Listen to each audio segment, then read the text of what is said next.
vaikštau gamtoje ir noriu pasidalinti, ką aš randu sezoniško būtent gamtoje. Nes iš tikrųjų nelabai daug kas dalinasi, bent jau Instagrame, apie vertingus ir maistingus augalus. Čia yra erškėtrožio žiedlapiai, kvepia rožėmis, nes čia yra laukinė rožė, kurioje yra labai daug vitamino C. Galite dėti į arbatas jau dabar, į kokteilius.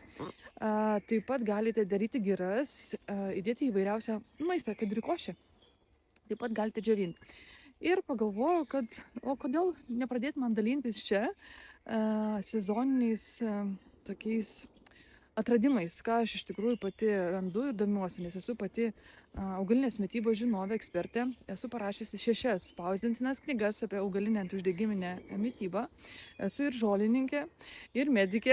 Nes mūsų sezoniniai augalai turi labai vertingą įkrovą vertingų medžiagų. Galima pagerti virškinę, sustiprinti imunitetą, turėti ir žiemai pasilaikyti, hormonų balansų. Iš tikrųjų labai daug jie gali mums padėti. Ir galima įvairiai naudoti, ne tik arbata. Aš naudoju labai plačiai būtent augalinius augalus. Ir dedu be abejo augalinį maistą. Taip pat esu įkūrusi grupę Menopauzė. Ir noriu pastebėjimą tokį jums pasakyti, kad vis ankstyvame amžiuje prasideda perimenopauzės simptomai kankinantis ir menopauzė. Nuo daug iš tikrųjų priežasčių. Pirmiausia yra stresas, nervų sistema ir moteris praradusi ryšį su savo kūnu ir nežino, kaip maitintis.